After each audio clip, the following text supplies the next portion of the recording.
nous allons réaliser la liaison encastrement entre la poutre de plancher qui se trouve ici et le poteau. Pour cela, nous allons utiliser le gestionnaire d'assemblage qui contient donc des assemblages automatisés. Donc dans le gestionnaire d'assemblage, sur l'icône poteau-poutre qui se trouve ici à gauche, nous allons sélectionner encastrement par jarret avec 2 jarrets refendus. Une fois sélectionné, vous pouvez fermer cette fenêtre. Et là, donc, il nous demande de sélectionner le poteau. Donc, sélection avec le bouton gauche de la souris et validation avec le bouton droit. Puis ensuite, il nous demande de sélectionner la poutre secondaire. Donc, pour nous, la poutre secondaire, il s'agit de la poutre de plancher. Donc, sélection avec le bouton gauche de la souris et validation avec le bouton droit. Voilà. Donc, on va zoomer un petit peu sur cette attache que l'on est en train de régler et qu'on va maintenant configurer à l'aide de cette fenêtre. Donc dans les propriétés, donc on touche à rien. Au niveau des tôles, donc l'épaisseur de la platine, ce sera ici donc pour nous une épaisseur de 15 mm. Tolérance platine 0. Épaisseur raidisseur, on va mettre 10 mm, c'est déjà ça, donc on ne touche pas. Les surlongueurs, donc surlongueur au-dessus, on va laisser 150. De même pour la surlongueur en dessous. Et gauche-droite, on laisse à 0.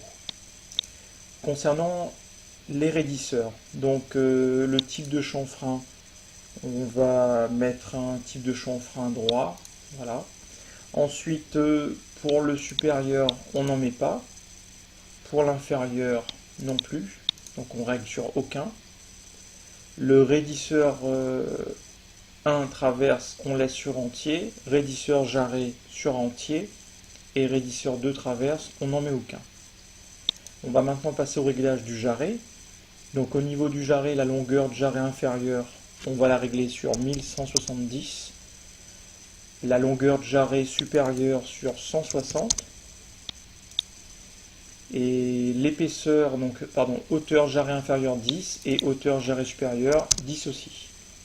Concernant les boulons, donc on a ici affaire à des boulons HM diamètre 16 haute résistance, donc ils sont en haute résistance par défaut. Et donc ensuite, le nombre de fils de boulons, on laisse sur 1. L'anthrax fil boulon, on va mettre à 70. Et l'anthrax seconde fil, on n'en aura pas, donc on mettra à 0. Vous pouvez décocher ici distance dernier boulon, donc il faut l'enlever. Groupe de boulons 1, 2, donc distance au groupe 1, on va régler sur moins 80. L'anthrax des lignes sur 50. Le nombre de lignes, on va mettre sur 2. Là, on verra apparaître tout de suite les 2 premières rangées de boulons. Ensuite, distance au groupe 2, on va régler sur 75.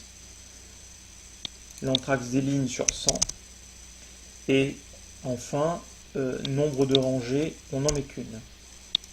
Voilà la 3e rangée qui s'affiche. Ensuite, on va régler les groupes de boulons 3-4. Donc, groupe de boulons 3 sur 195 mm. L'anthrax des lignes 105. Et le nombre de lignes, on va mettre 2. Et enfin, la dernière rangée, donc distance au groupe 4, 350. Et on n'en met qu'une seule de rangée. L'ensemble de ces valeurs donc, sont à calculer en fonction de la tâche que vous voulez réaliser et sont à noter au préalable sur une feuille de brouillon pour ensuite être rentrées dans le logiciel.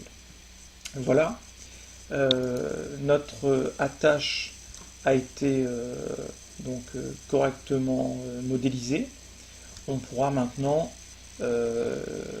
la copier pour la concevoir donc de l'autre côté.